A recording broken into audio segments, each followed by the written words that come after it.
السلام عليكم ومرحبا بكم معايا في عالم إحسان للطبخ والحلويات. نتمنى تكونوا بخير وعلى خير ولكم هذا الفيديو في أحسن حال إن شاء الله. اليوم جيتكم ملاحة رائعة وبنينة بزاف، نتمنى تجربوها وتعجبكم. بالورقة التاكوس صراحة كتجي رائعة وسهلة ودغيا المكونات يعني دغيا كيوجدو. عندي هنايا واحد الصدرات جداد اللي قسمتها على جوج، غادي نخرج منها جوج يعني جوج الشكيلات د الملح. عندي كميه قليله هنايا، ضفت لها شويه د الابزار، شويه د الخرقوم. يعني كنتبلو هاد شرائح الدجاج كنقطعهم بهاد الطريقه هادي طوالين، شريطه طويله. صافي عملت شويه د الهريسه، شويه د السكنجبير وشويه د الملح، وغنضيف واحد المعلقه كبيره د ياغوت مسوس، وغنعصر واحد المعلقه د الليمون. صافي وكنخلط مزيان وشويه د الملح وكنخلطهم مزيان مع بعضيتهم حتى كتدخل ديك مكونات في ديك القطع الجداد. صافي وكنخليهم كنغطيهم بالسلوفان ونحتفظ بهم واحد الساعه ولا ساعتين مرقدين، يستحسن يعني يباتوا في هاد الاقامه هادي. كما كتشوفوا يعني انا جبت غير الصدرات الجداد وقسمتها على جوج. صافي دابا غادي نغطيها ونخليها. اسهل ما يكون هاد الملح يعني بلا تعب بلا حتى شي حاجه. صافي دابا غادي شويت هنايا هاد الفلفل، 3 عندي هنايا قطع الفلفل اللي غادي نزين بهم شويتهم، وغادي نقشرهم ونقطعهم حتى هما شرائح طوالين. التزيين كيبقى دائما الشكل اللي بغيتو. صراحه انا غادي نزين بهذا الفلفل وكتجي بحال الشاورما، كتجي غزاله وكتجي يعني لا منظر ولا مذاق، كيجيو رائعين وساهلين يعني نفرحوا بهم وليداتنا في العشيه ولا في الضياف ديالنا. صافي غادي نحاول نقشر ديك الفلفل حيت سخون بزاف، عاد جبدته مفرن.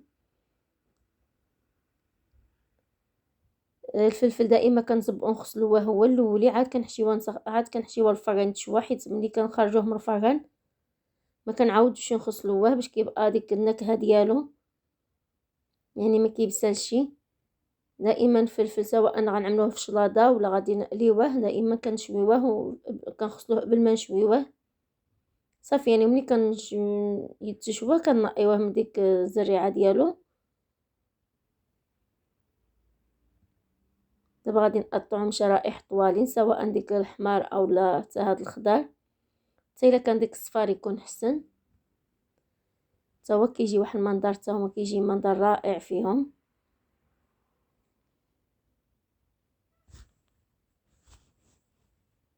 صافي دابا غادي نقطعهم بهذا الشكل هذا.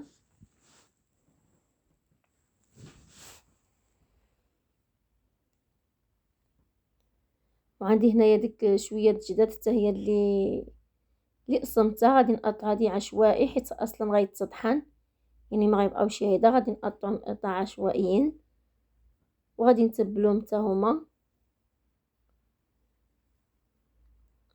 نخليهم حتى هما نفس اللي اما غادي نعمل لهم.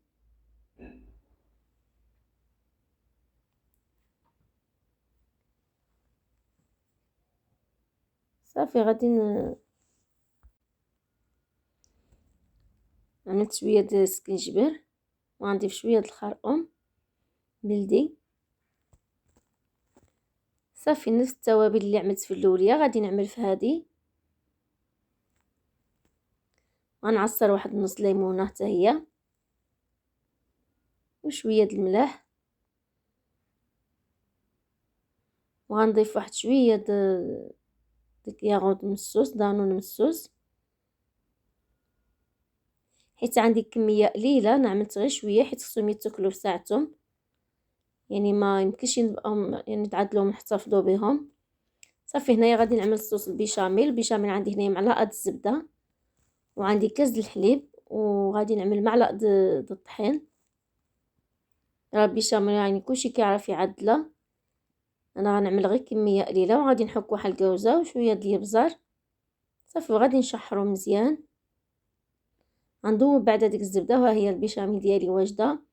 كندوبو الزبده ونضيفو عليها معلقه د الطحين، من بعد كنضيف ديك كاس ديال الحليب صافي وخلطت مزيان. بعد ما عقدت لي حكيت لها شويه د الكاوزه وضيفت لها شويه د الابزار شويه د الملح.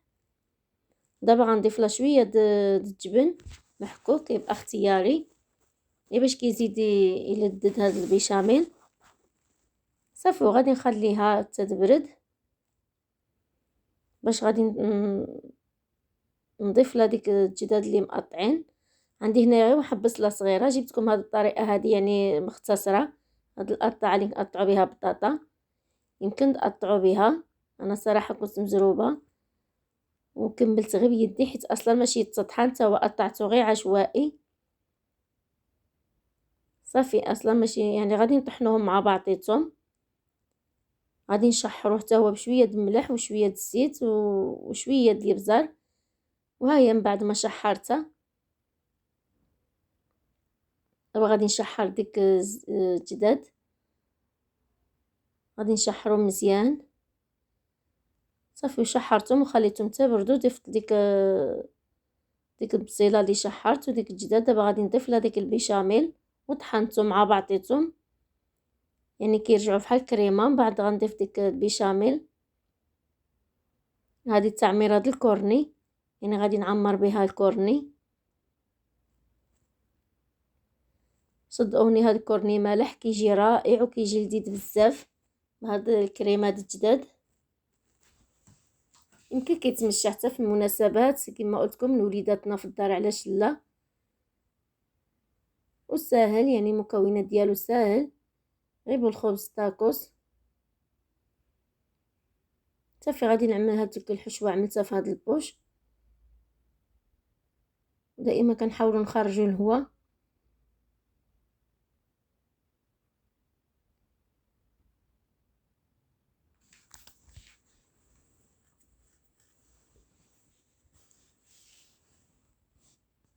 دابا غادي نرجع نقلي ديك الشرائح د الجداد الاولين اللي قطعت. غنضرب واحد بيضه مع شويه د الملح مع شويه د الابزار، غنضربها مزيان. وعندي ديك الشرائح د الجداد. صافي غادي نمرمدهم في الطحين يعني جوج الوصفات في نفس الوقت مع بعضيتهم وكيجيو رائعين. صافي غادي نمرمدهم كاملين في ديك الطحين ومن بعد غنضيفهم في البيضه ونعملهم في الشابرور.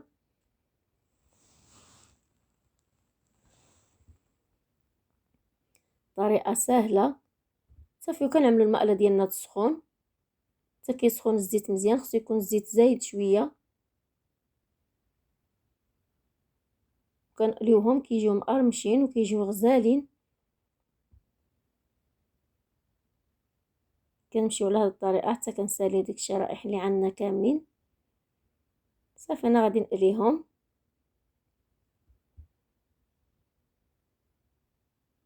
هاي كميه الزيت اللي عندي. وها هي الخبز. دابا عندنا الخبز اللي غادي نقطعها باش غادي يعني غنقطعها جوج شكالات. غنعمل بها كورني وغنعمل بها ديك الملح اخر.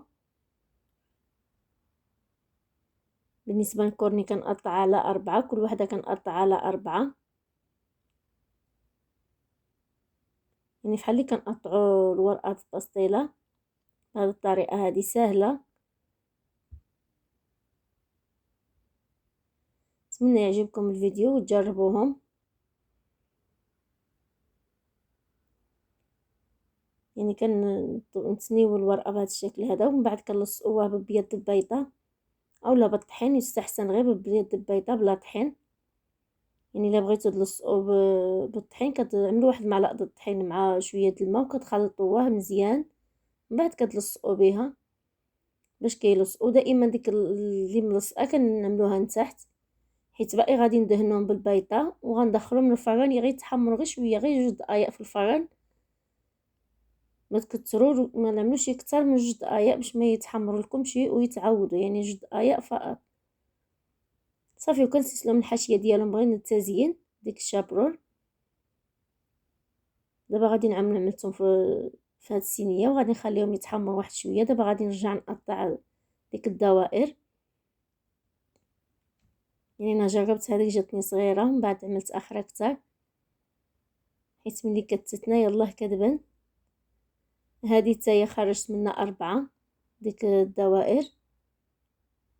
طريقه سهله مبسطه كما قلت لكم، يعني غير صدره وحده جداد خرجت منها 2 شكيلات. دابا عندي هنايا ديك البصل اللي مقطع ومطيشه وشويه د كورنيشو وديك الفلفل ديك الالوان، فلفل خضر وحمار. وها هما ديك الشرائح د الدجاج كيفاش كيجيو فتيين وهشاشين. وعندي هنايا شويه د الخس للتزيين. غنضيف شويه غادي نخلط ديك مايونيزا مع كيتشوب ولاصوص، اي لاصوص عندكم يمكن تستعملوها. صافي غادي ندهن ديك الورقه بهذه الطريقه هذه، وغادي نضيف طريف د الخس، وغنضيف ديك شويه د البصل وكورنيشو وشويه ديك الالوان د الفلفل.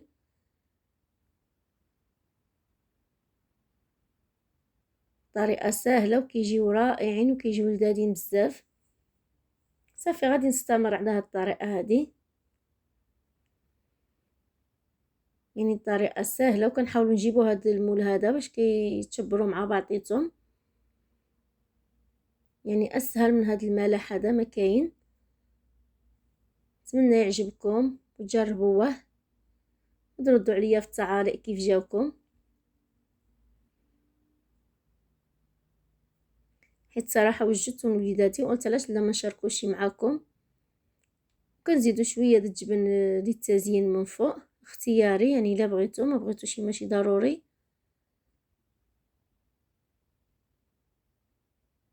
صافي وكنعمل ديك طريف البصل ديك الفلفل الالوان كورنيشو طريف مطيشه.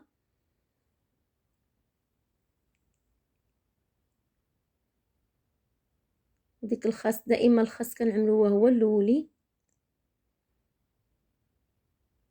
كما كتشوفوا، يعني ديك الجداد كيجيو هشاشين وفتيين وفي نفس الوقت مقرمشين من برا ورطبين من داخل.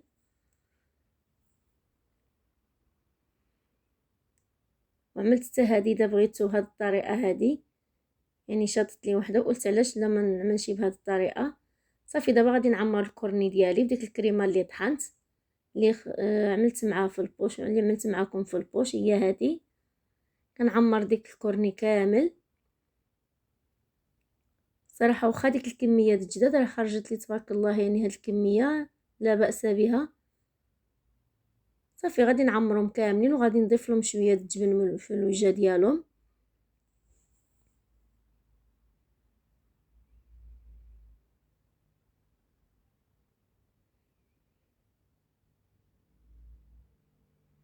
دابا غادي نزيد شويه د الجبن، عندي محكوكين هي شويه د موزاريلا وشويه د جبن كيسو خلطتهم مع بعضيتهم. وهذا هو الشكل النهائي. الصراحه كيجيو رائعين وكيجيو لذاذين بزاف. نتمنى يعجبوكم وتجربوهم، وما تنساوش تدعموني باللايك واشتراك وتفعلوا الجرس باش يوصلكم كل جديد ان شاء الله. والى فيديو قادم باذن الله. مع السلامه.